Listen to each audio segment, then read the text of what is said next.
the way back from Lewis's funeral, my mom told me to start packing. She waited until the day before we left to tell Edie. I'm not sure if she wanted to make it easier or harder.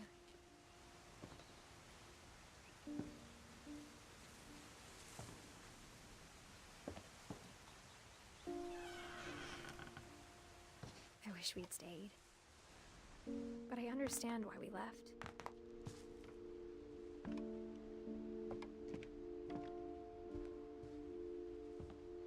My mom ended up leaving everything behind.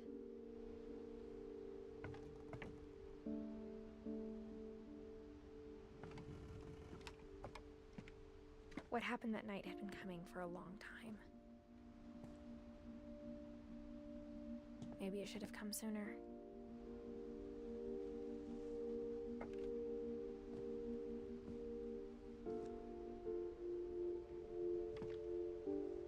But it had to end one way or another. All that's left now is to tell you about that last night.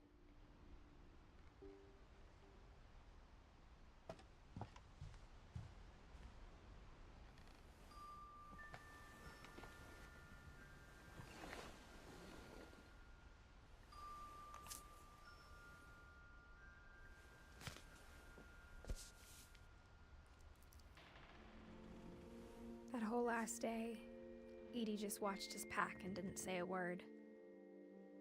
Until supper, when she raised her glass and said, "To our final night together, and all our final nights apart." Grandma, you know what I said about alcohol. Some of your medications are very Edith, specific. I left a present for you in the hallway. Why don't you go open it? The grown-ups have to argue now. I'm sorry, you're right. We're all leaving tomorrow. Let's just enjoy our last... I'm not leaving. Edith, you're excused.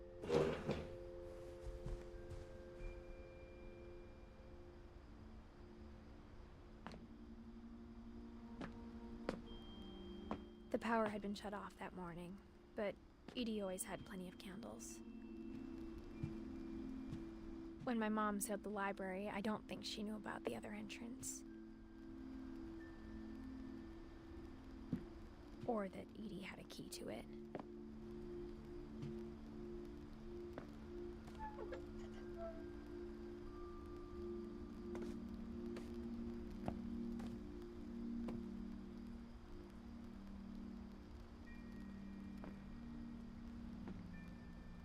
That thing you're afraid of isn't going to end when you leave the house. Edith has a right to know these stories.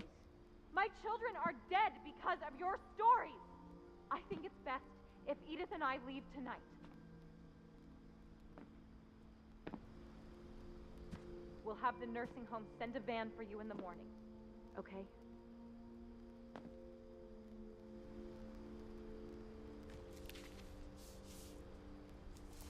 Dear Edith, there's so many stories I wish I could tell you, but there's only time for one.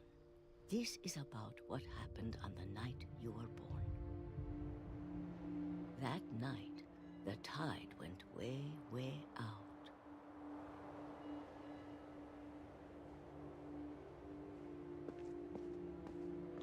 It was the first and last time I ever saw the old house aground.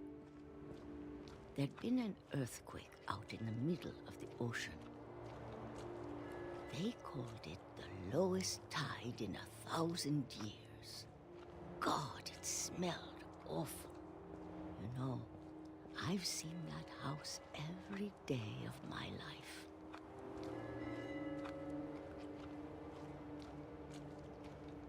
But I never thought I'd go back to it. When the fog rolled in, I lost my way.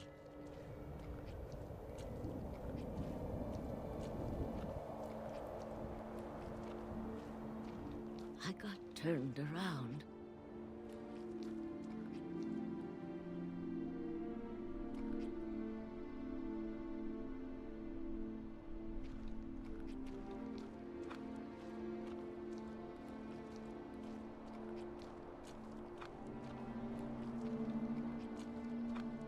For a while, I wondered.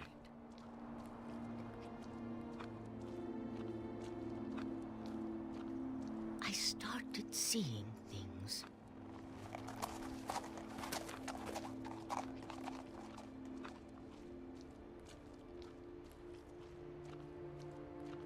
Things I'd forgotten had ever existed.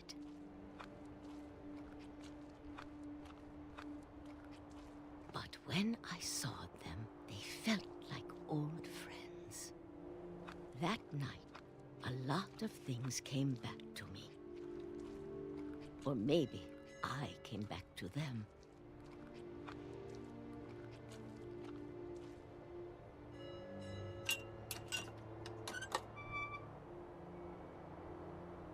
Things I can't explain, but that I need you to try and... Edith, what are you doing in here? It's mine. Edith! Mom, you're gonna rip it! Let go! I kicked and screamed, but Mom dragged me to the car.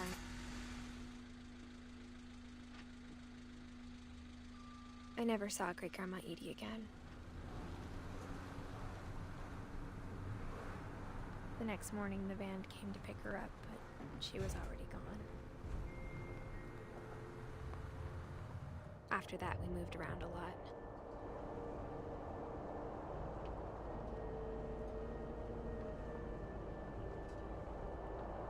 We both tried to make the best of it.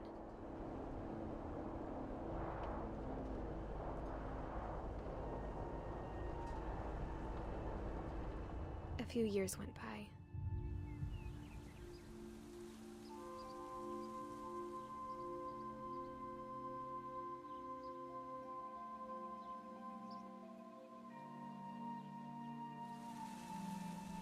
My mom didn't like to talk about it.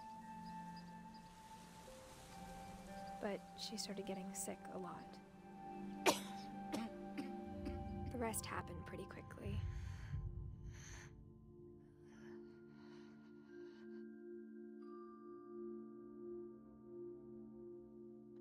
She got better for a while, and then she didn't. And then I was alone.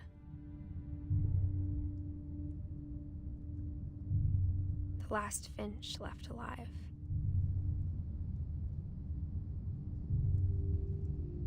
Until I found out about you.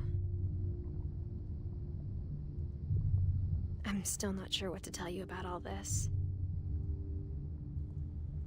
If we lived forever, maybe we'd have time to understand things. But as it is, I think the best we can do is try to open our eyes. And appreciate how strange and brief all of this is.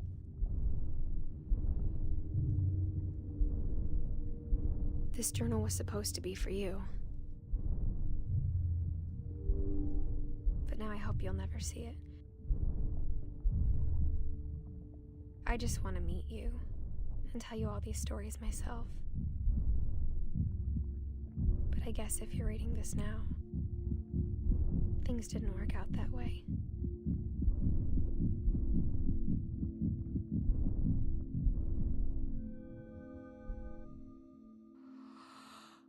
This is where your story begins. I'm sorry I won't be there to see it. It's a lot to ask, but I don't want you to be sad that I'm gone. I want you to be amazed that any of us ever had a chance to be here at all. Good luck.